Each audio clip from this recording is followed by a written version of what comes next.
Hi, I'm Grandma Williams. Welcome to Q&A's, episode 9. That's where you have sent in your questions for me to answer, and I answer them. Sorry, we're having a thunderstorm tonight.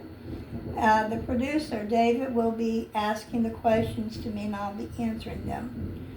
With that said, we will start with the first question. Okay, the first question. Tell us about the book you will be publishing. The book I will be publishing is Song Lyrics, 100 Song Lyrics by Lana Williams is the title. The book will be a soft cover. It will be 100 pages of song lyrics, of my original song lyrics. The preface will be the introduction, and then the appendix would be the pages of which each lyric is. The outside of the back of the book will entitle my profile and my biography. And I think I mentioned the front cover will be like the piano keys. It's going to be a black and white book. That's it. That's very interesting. Thank you. You're welcome. Next question. Who or what inspired you to become an author? That's easy. When I was 9 or 10 years old, my sister Sherry, she's my older sister, she would always take time out through the day for us little kids at home and write different sayings and stuff, and we had to answer the questions she wrote. That was one aspect that led me to writing. The other one was when I went to Daytona State College, Community College. I took a reading and writing course, and my instructors would encourage me to write more because because of the way I was talking and giving speeches, they assumed that I would qualify for an author. If I could just put myself into it and start writing, I could make my own book, and that's the other aspect of where I got it from. Wow. All right. Next question. Okay. How have your life experiences influenced your writing? Wow. I've had a lot of bad experiences in my life, and they've come and gone, but I've retained every aspect of them. And a lot of times it's hard for me to get words out of my head. But what I do, I write about it. That's a good way to do that. Next question. Are there specific people who have shaped your storytelling style?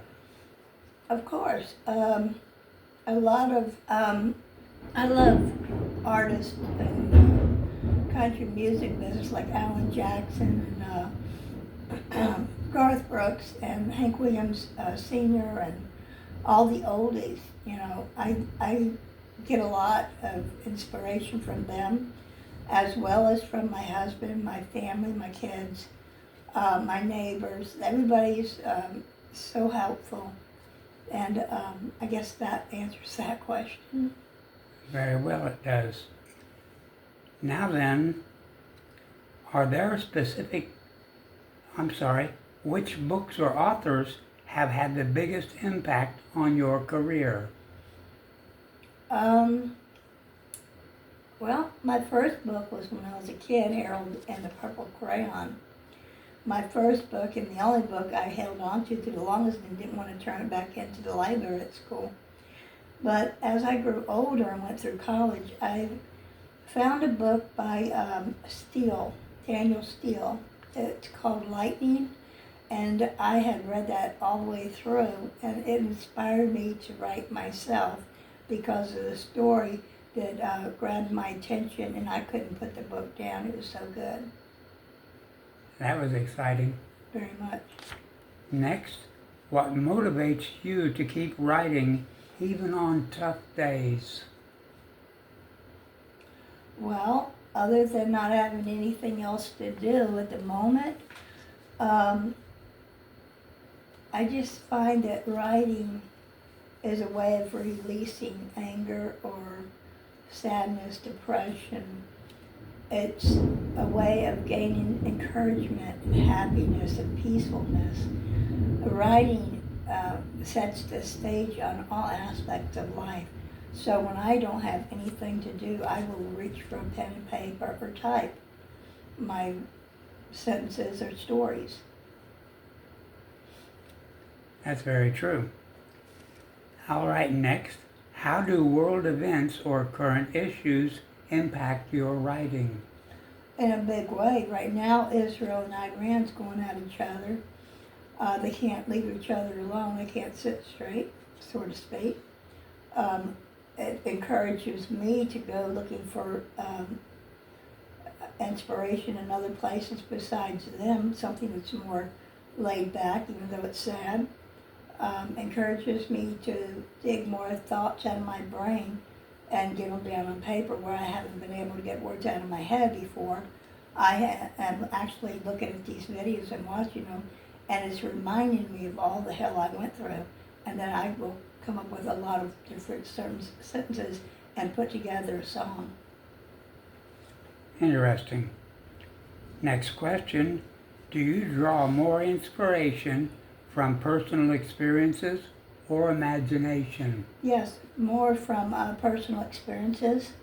I love the imagination as well, but I like to try to stay true to myself and to my followers.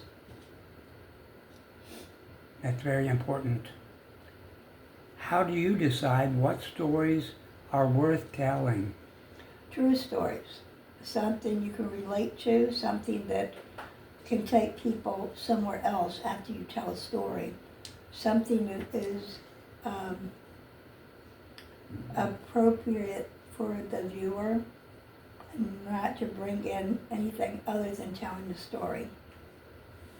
Good. Next question. Are there specific moments in your life that directly inspired your books? My kids. My kids love to hear me read and write. My husband is my greatest fan. A lot of people I look up to are other authors or publishing companies. They help me out a lot. Wow. Okay, one last question for this session. How do you handle a lack of inspiration?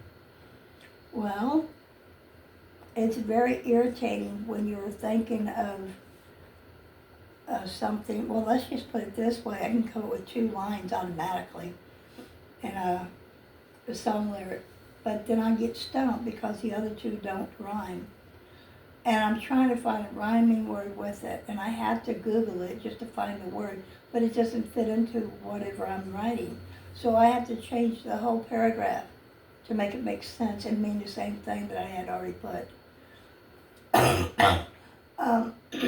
I pretty much calmed down after that because I realized there's so many ways of writing that not one way is just the only way that you can write a sentence. So that's what I do. I just remain calm and go forward with it. That's very good. That involves a lot. And Yes. that's it for tonight's issue. Well, thank you all for joining us tonight. I hope you enjoyed Q&A episode 9. I hope to see you in Q&A episode 10 coming soon. Until next time, see ya.